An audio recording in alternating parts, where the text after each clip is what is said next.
Hello बच्चों। आज की क्लास में हम देखेंगे derivation of section formula for internal division. Okay, so इसका स्टेटमेंट देख लो एक बार। स्टेटमेंट क्या है?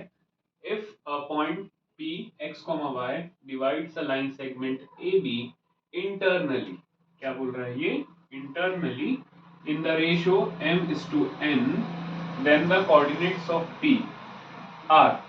ओके, मतलब ये जो x है और ये जो y है उनकी वैल्यू क्या होंगी? तो x की वैल्यू होंगी mx2 plus nx1 upon m plus n, और y की वैल्यू होंगी my2 plus ny1 upon m plus n। इसका मतलब ये हुआ कि अगर कोई एक लाइन सेगमेंट है a b और एक कोई पॉइंट है जो इस लाइन सेगमेंट को इंटरनली डिवाइड कर रहा है, ठीक है, उस पॉइंट के कोऑर्डिनेट क्या है? x, y, और ये किस रेशो में डिवाइड कर रहा है? m रेशो n में। तो वो जो पॉइंट P है उसका x कोऑर्डिनेट और y कोऑर्डिनेट क्या होगा? ये, ठीक है, x कोऑर्डिनेट होगा mx2 plus nx1 upon m plus n, और y कोऑर्डिनेट होगा my2 plus ny1 upon m plus n। ठीक है, तो ये है सेक्शन फॉर्मूला जिसको हमें प्रूफ करना है कि P के जो कोऑर्डिनेट्स आते हैं उनकी वैल्यू आती है ये दोनों। ठीक है, तो इसका प्रूफ स्टार्ट करते हैं हम लोग।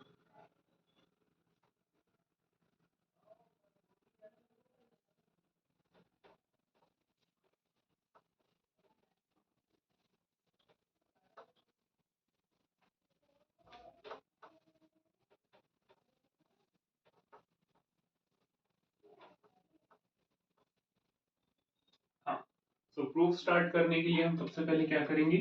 कोऑर्डिनेट एक्सिस ले लेंगे, ये एक्स एक्सिस और ये वाई एक्सिस। ओरिजिन इज ओ, यहाँ पे एक्स और यहाँ पे वाई। एक लाइन सेगमेंट कंसिडर कर लेंगे हम लोग जिसके कोऑर्डिनेट्स लेंगे हम ए बी। ए में क्या आ जाएगा? x1 y1 कंसिडर कर लेंगे, बी में कंसिडर कर लेंगे x2 और y2। ठीक है, एक पॉइंट कंसिडर कर लेंगे P, जैसा कि हमें स्टेटमेंट में बताया गया है, जिसके कोऑर्डिनेट्स क्या रहेंगे? x, y। और ये पॉइंट क्या कर रहा है? P क्या कर रहा है? इस लाइन सेगमेंट AB को m रेशियो n में डिवाइड कर रहा है। ठीक है, सो लिखेंगे प्रूफ या सोल्यूशन में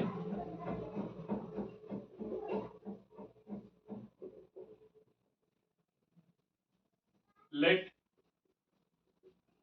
AB be the line segment with A के कोऑर्डिनेट क्या लिया हमने? x1 और y1, और B के कोऑर्डिनेट क्या लिया हमने? x2 और y2। Okay, full stop. Point P जिसके कोऑर्डिनेट क्या है? x, y divides line segment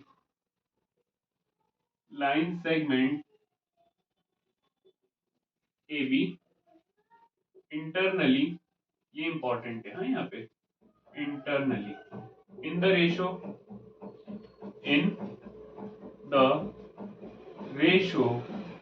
m is to n। That is, क्या मतलब हुआ इसका? दैट इज, इसका ये मतलब हुआ कि P A upon P B, ये कितना आ जाएगा? m upon n। Equation number 1 ये इतना मिल गया। ठीक है, एक लाइन सेगमेंट है ए बी, ए के कोऑर्डिनेट्स आर गिवन, बी के कोऑर्डिनेट्स आर गिवन, पी एक पॉइंट है जिसके कोऑर्डिनेट्स हमने लिया है x, y, और हमने ये सारा जो भी थ्योरी पार्ट है ये लिखा है यहाँ पे। और लास्ट में क्या लिखा कि अगर ऐसा हो रहा है कि पी ए बी को एम रेशो एन में डिवाइड कर रहा है तो P A upon P B क्या हो जाएगा? M upon n. अब आगे बढ़ते हैं। आगे देखो इसमें क्या करना है, हमें कुछ कंस्ट्रक्शन करना है यहाँ पे।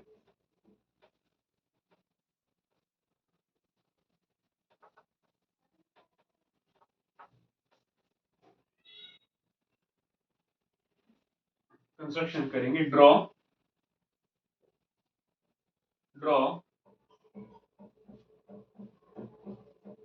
ए S comma P Q and B U perpendicular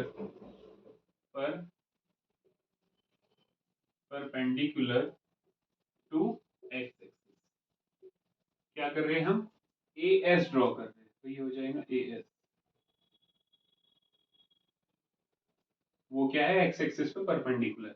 फिर करेंगे P Q,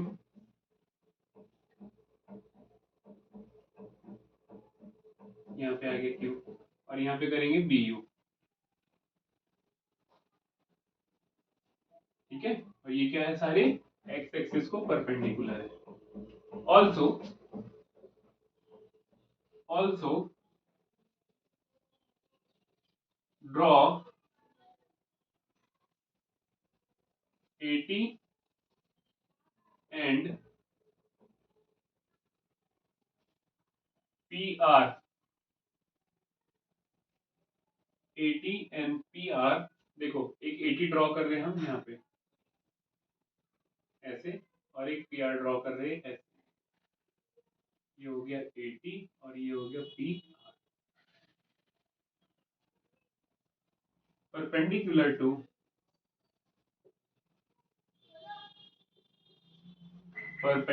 to P Q and B U and parallel to, ये इंपॉर्टेंट है, हाँ, पैरेलल टू एक्स एक्सिस। ये पी क्यू मतलब इसको, और बी यू मतलब ये लाइन पे परपेंडिकुलर भी है, मतलब ये एंगल 90 के हो गए, और एक्स एक्सिस को पैरेलल भी है। ठीक है, तो ये हमने इतना कंस्ट्रक्शन पार्ट किया। अब यहाँ पे देखो हमें दो ट्रायंगल दिखाई दे रहे हैं। एक दिख रहा है ट्रायंगल पी ए टी और दूसरा दिख रहा है बी पी आर। तो ये दोनों ट्रायंगल को अब हम क्या करने वाले? सिमिलर शो करेंगे। सिमिलर शो करने से जो आगे मिलेगा हमें, उसकी हेल्प से एक्स और वाई की वैल्यू हम इजीली फाइंड कर सकते हैं। तो अब हम क्या करने वाले हैं? दो ट्रायंगल कंसीडर करेंगे, ट्रायंगल पीएटी और ट्रायंगल पीबीआर। ठीक है, तो आगे बढ़ेंगे।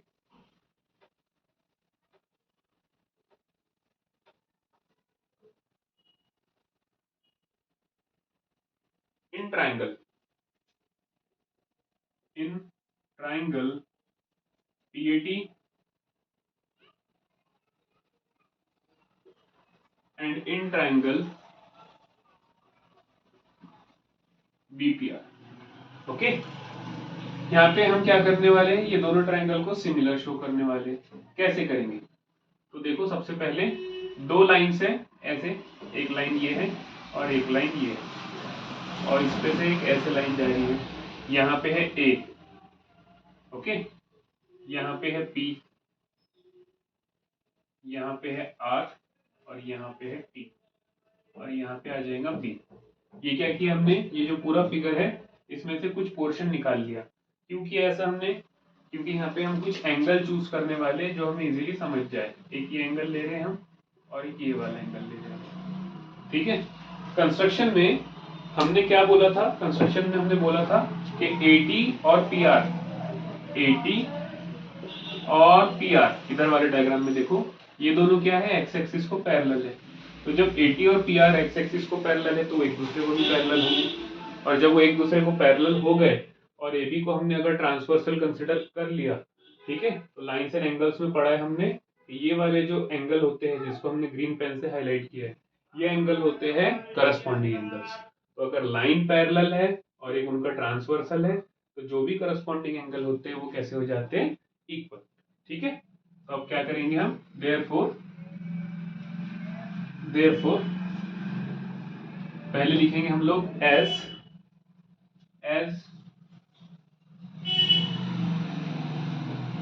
Eighty and P R are parallel to x axis, so they are parallel to each other. They are parallel to each other. अब ये एटी और पी आर एक दूसरे को पैरेलल है, and A B is transversal, A B is transversal, therefore therefore angle PAT will be equal to angle BPR। ठीक है, क्या रीजन दोगे? रीजन दोगे आप करस्पॉन्डिंग एंगल। ठीक है, तो इतना हो गया। एक चीज हमने बता दी। दूसरी चीज ऑलरेडी हमने कंस्ट्रक्शन में लिख ली थी। कंस्ट्रक्शन में क्या लिखा था हमने? हमने लिखा था एंगल ATP, ये एंगल कितने का है? 90 डिग्री का। और हमने ये भी लिखा था एंगल PRB, ये भी कितने का है? 90 का। तो ये दोनों एंगल कितने के? 90 के। तो लिखेंगे angle T is equal to angle R। Reason देंगे ईच ऑफ 90 डिग्री। ठीक है, तो दोनों एंगल 90 डिग्री के हो गए। तो अब क्या हो रहा है यहाँ पे देखो, दो ट्राइंगल थे, एक था PAT, दूसरा था PBR। और ये दोनों ट्राइंगल में क्या हो रहा है? दो एंगल इक्वल है। जब दो एंगल इक्वल है तो कौन सा क्राइटेरिया लगेगा यहाँ पे? Therefore by AA similarity criteria. कौन सा क्राइटेरिया लगेगा? AA similarity criteria, these two angle will be similar.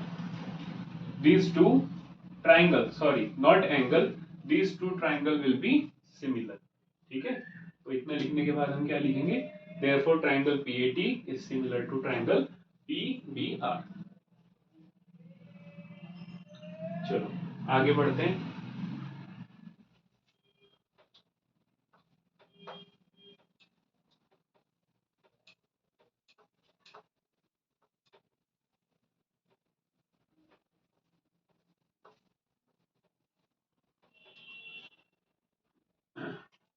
therefore triangle PAT is similar to triangle BPR। therefore by CPST corresponding sides of similar triangles, क्या हो जाएगा? Corresponding side का जो ratio है PA upon BP is equal to AT upon PR is equal to PT upon BR। Reason क्या लिखोगे? आप लिखोगे CPST। ठीक है, CPST corresponding parts or you can say corresponding sides of similar triangle। Equation number 1। ठीक है, तो इतना आ गया। अब इक्वेशन नंबर 1 नहीं देंगे, इसको इक्वेशन 2 कर देंगे, क्योंकि 1 कहाँ दिया था हमने? PA अपॉन PB में। PA अपॉन PB जब फाइंड किया था तब इक्वेशन नंबर 1 दिया था, और उसकी वैल्यू कितनी आई थी? PA अपॉन PB, इसकी वैल्यू निकाला था हमने M अपॉन N। तो ये वैल्यू हमें फाइंड करने की नीड नहीं है, ये ऑलरेडी हमारे पास है। अब हम क्या फाइंड करेंगे? AT, PR, PT और BR, ये चार वैल्यू फाइंड करेंगे और इक्वेशन नंबर 2 में पुट कर देंगे। ठीक है, now AT is equal to, diagram में देखो, AT इज इक्वल टू, आप बोल सकते हो SQ, एक ही बात है, इज इक्वल टू SQ कैसे मिलेगा? OQ में से माइनस करना पड़ेगा OS। OQ में से माइनस करना पड़ेगा OS। OQ कितना है? OQ कितना है यहीं पे देख लेते हैं हम लोग। OQ ये डिस्टेंस कितना है? X माइनस OS कितना है? X1। तो ये आ गई AT की value x minus X1। PR is equal to PR, ये डिस्टेंस मतलब ये हो गया QU is equal to, QU कैसे मिलेगा? OU में से माइनस कर दो, OU में से माइनस कर दो OQ is equal to OU total कितना है? ये X2 माइनस OQ कितना है? OQ यहां देखेंगे, OQ जा रहा है X। अब PT की बारी, PT is equal to PT, ये इतना डिस्टेंस, PT कैसे मिलेगा? PQ में से TQ माइनस कर दो, तो PT माइनस नहीं, PT माइनस नहीं करेंगे, P Q minus P Q मतलब total minus P T is equal to, नहीं ये अभी भी रॉन्ग हो रहा है, पी टी ये डिस्टेंस चाहिए ना, तो P Q minus Q T, इसको सही करो, क्यू, ठीक है। तो अब पी क्यू कितना है, पी क्यू यहां से यहां तक कितना है, ये है y माइनस क्यू टी कितना है, क्यू टी उतना ही रहेगा जितना ए एस है, ए एस कितना है y1, तो ये हो जाएगा y1। Then B R is equal to, B R कहाँ गया, ये है, कैसे मिलेगा वो, टोटल में से मतलब बी यू में से माइनस कर दो कितना, R U is equal to, B U total कितना है y2 माइनस आर यू कितना है, आर यू होगा पी क्यू के बराबर, पी क्यू कितना है y, तो y2 माइनस y। तो ये आ गई हमारे पास AT, PR, PT और BR की वैल्यू। अब ये सारी वैल्यूज कहाँ पुट कर देंगे हम, इक्वेशन नंबर 2 में। तो आगे देखते हैं,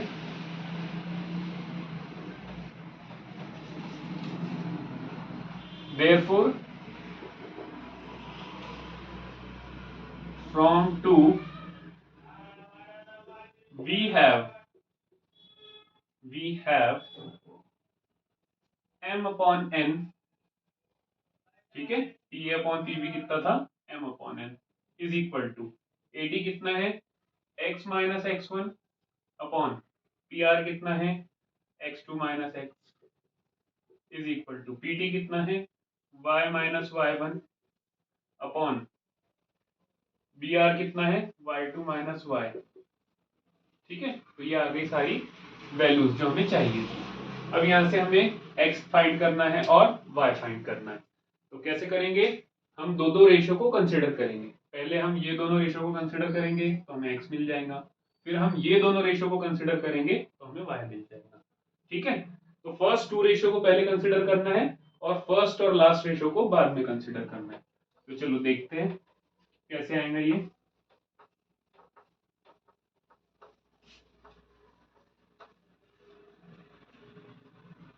Therefore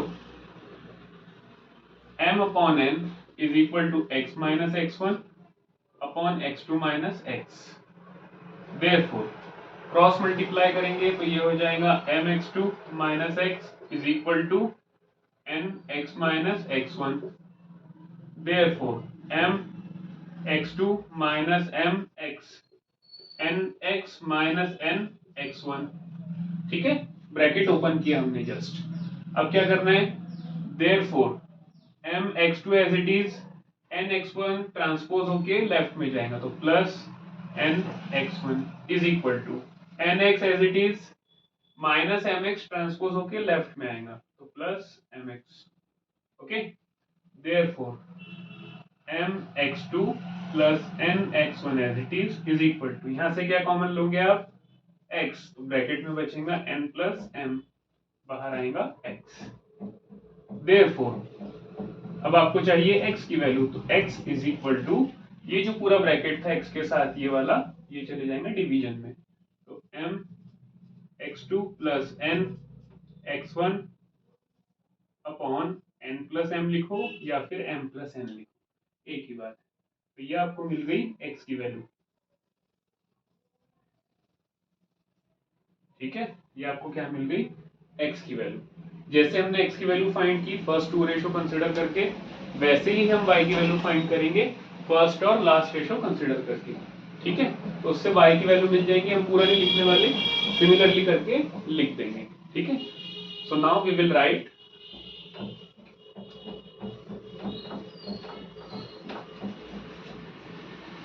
similarly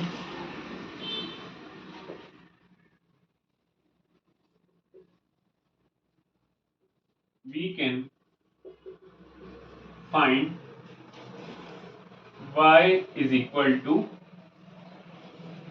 my2 plus ny1 upon m plus n। तो ये आ गई y की वैल्यू, ठीक है। तो यही हमें करना था, x की value mx2 plus nx1 upon m plus n show करना था और y की value my2 plus ny1 upon m plus n show करना था। तो ये दोनों वैल्यूज हमने फाइंड कर ली। That's it. तो इस क्लास में हम इतना ही करेंगे। नेक्स्ट क्लास में इसके कुछ हम क्वेश्चन ले लेंगे और वो सॉल्व करके देखेंगे। ठीक है।